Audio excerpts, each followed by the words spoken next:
Hi and welcome to my channel. Today we're going to engrave on one of these bracelet blanks using the Cricut Maker. I've noticed that a lot of people are a little bit nervous to engrave, and I was too when I first did it yesterday. So I wanted to share a video with you and hopefully encourage you to make one of your own engraved bracelets. So let's go. So the blanks that I'm using are from Impress Art, which is a metal stamping company that sells at Michael's. That's the bracelet bender you'll need. And it came in a pack, 4 of the little 1/4 inch wide and 4 of the a little bit bigger than 1/4 inch wide.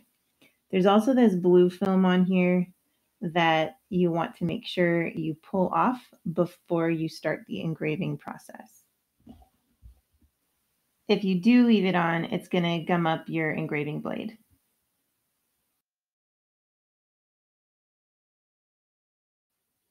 So the design that I have is 0.2 inches high. That's because the bracelet we're using is 0.25 inches high. So I've selected the whole design and gone up and done engrave. Okay, you have to have the machine maker selected for that to work. So now I'm going to click make it, and you can see it's not in order. So I'm going to go back and attach it. That's a common mistake. And we'll make it again. And now we're going to drag the design to the dead center of the mat. This is a tip compliments of Jennifer Maker. And we want to make sure that it's directly in the center. I like to use the blue box as a reference to see if it really is all the way centered.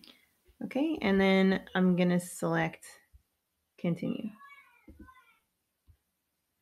I've selected make it and we moved it to the mat. So you can see it's in the very center there.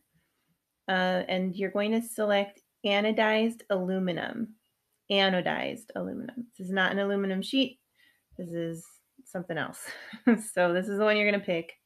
Okay, so you'll pick that one. And now it's telling us to load tools and materials. So default pressure is fine for me. And let's go load our stuff.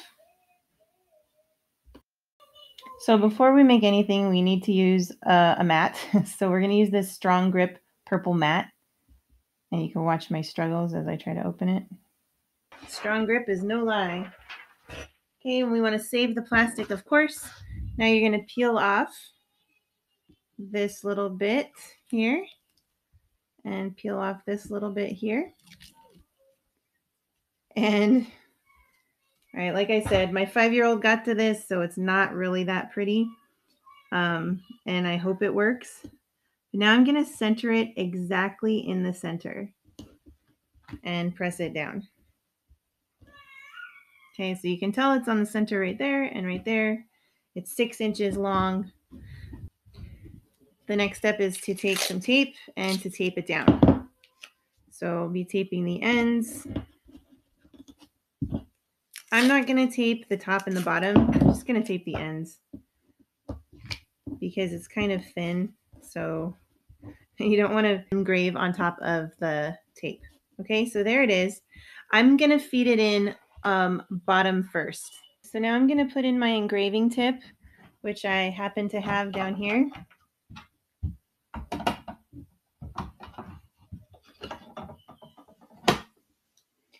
Okay, so I'm going to open this clamp, take out the fine point blade, and put in my quick swap housing right in there. So now the engraving blade is in. I forgot to mention to move these white rollers all the way to one side. They keep your material still, I guess, but if we're engraving, you don't want them to be in the way. They're going to end up pushing your item and it's not going to work. So put those all the way to the side. Make sure your maker's away from the wall. And let's load the mat.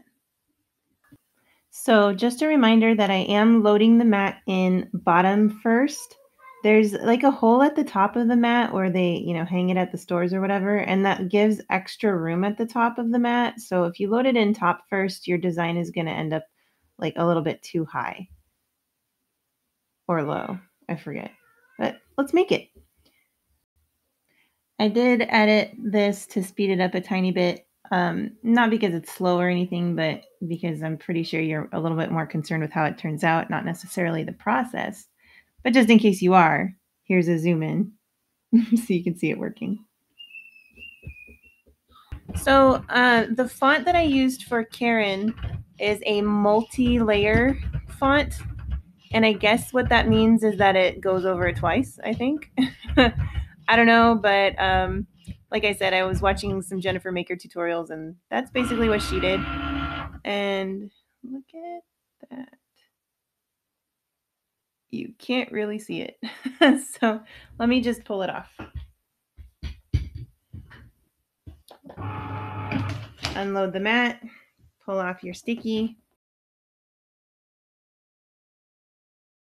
And like I said, my bracelet's kind of mangled because my 5-year-old got to it. So hopefully you can see it. There it is. Super, super easy. It came out pretty well centered. And now I'm going to show you guys how to bend the bracelet.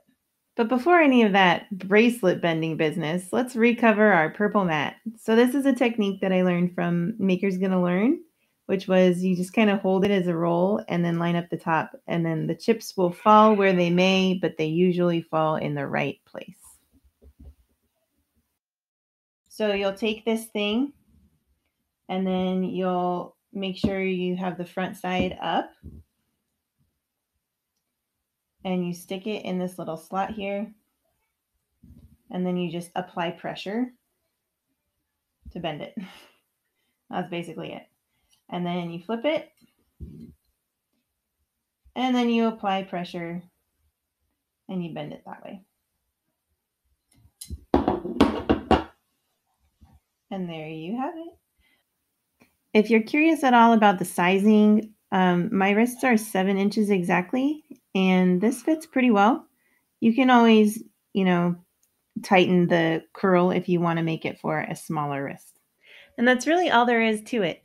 I hope that this alleviated some of the fears you might have as a beginner with your maker. And I hope that you've learned some new tips and tricks. And if you have, please remember to select the like button and consider subscribing for more making videos.